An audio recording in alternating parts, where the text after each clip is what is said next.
Hey, it's Lizette. I'm back, and this is my bed.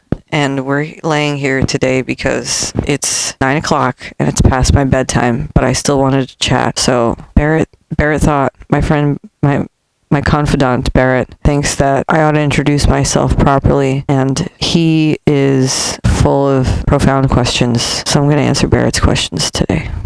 Here we go. So you say your name is Lizette. Were you named after anybody? How'd you get your name? My name was supposed to be a middle name. My first name was supposed to be Jessica, and my middle name was supposed to be Lizette. But when I was born, my mom decided that Jessica was too common. Shout out to all my Jessicas out there. I think it's a great name.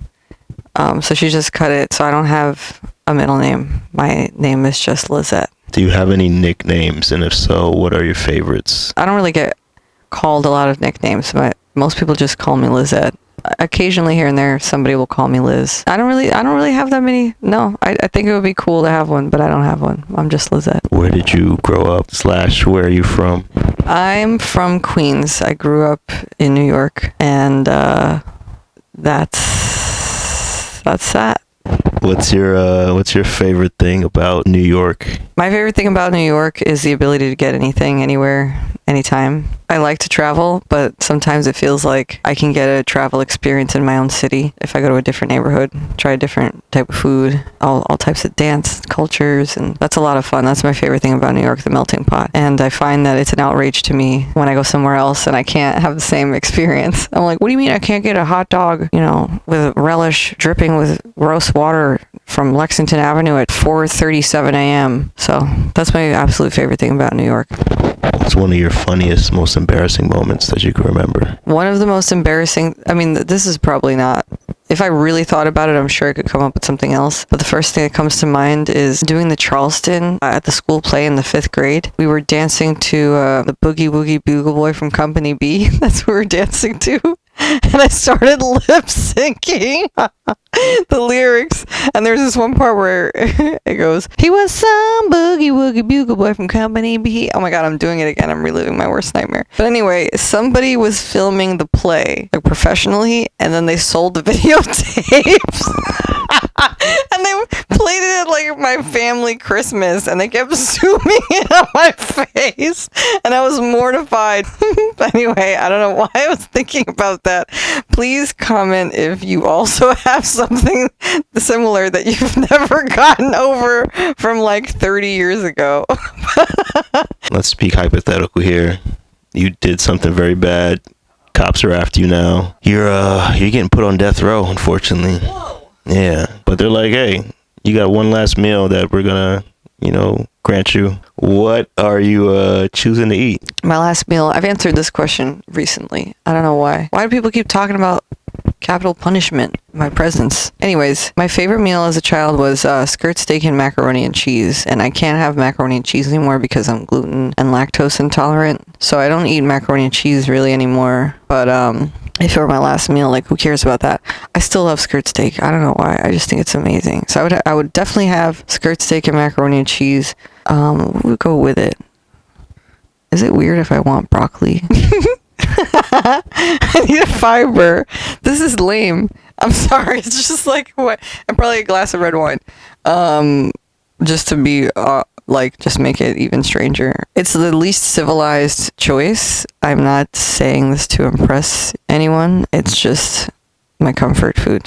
I want you to give me one artist from the 90s, the 2000s, 2010s, and now the 2020s that you resonated with or that you listened to a lot. I would say Aaliyah for the 90s. For the 2000s, is this the right decade? Linkin Park.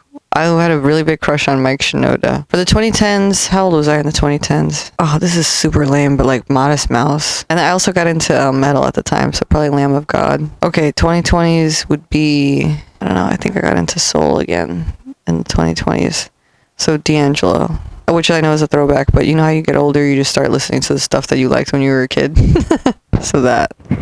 What do you say that your friends or family go to you for advice about? Health stuff. People come to me about, my friends and family ask me about food and exercise advice because I've dealt with a lot of health crises, so to speak. and I've figured them out. Oh, occasionally I get asked about like design or like clothing choices. Should I wear this? Should I wear this? Or I'd say probably artistic or health related things. Give me the best celebrity impression that you know how to do. I can't do celebrity impressions. I literally can't even think of anyone right now. All I see is white light. I'm going into the white light and that pass. We turn this into an interesting game where if I don't answer a question, I get pinched or like tomatoes smushed into my face or something. Would you rather have an Android phone or live with no internet for for 2 months? You have no access to internet whatsoever for 2 months, or have an Android phone for 2 years. I have no access to internet for 2 months. Next question. What's something you really dislike? I really hate when my time is wasted. There's something about time that just feels really precious to me. So when time is not respected, I get really annoyed. Time. I don't like when my time is wasted. What is your favorite color and why? My favorite color used to be scarlet red, but lately I noticed that I'm partial to green. Maybe just as I've gotten older, there's more of a placidity in my aura. If you had a superpower, what would it be? Invisibility. Maybe this is lame. I know this is kind of a cop-out, but people will be like, do you want to be invisible or do you want to be able to fly? I'm like, if I were invisible, I could sneak onto a plane. And I know it's not the same experience as flying, okay? But more than anything, I just really want to be able to gather intel covertly, whatever that says about me. Yeah, I think I could mimic the experience of flying from like skydiving or something. All right, last question. What do you think the world is missing? I don't have a pure resolution to this. This sort of feels like a Miss America pageant question. I just have some ideas or questions that I've had that sort of pertain to this, but they're not really an answer. They're just more questions. I'm interested in nationalism. It's been helpful for marginalized groups to be able to grasp onto origins, to separate themselves from oppressive nations. But I'm curious about whether the utility of nationalism has expired now. So to answer what do I think the world needs, different groups need to be able to come together. There's a lot of focus on what makes us different, whereas that was originally a great way for, democracy to come to the fore so that monarchies could die. I don't know that we need it anymore. I'm not convinced that it's as useful as it used to be. So that's my answer. Great intro. No,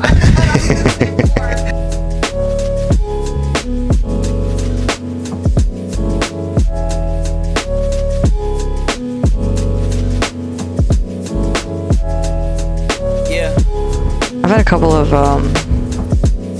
bad nicknames, I guess. I don't really get called a lot of nicknames, but most people just call me Lizette.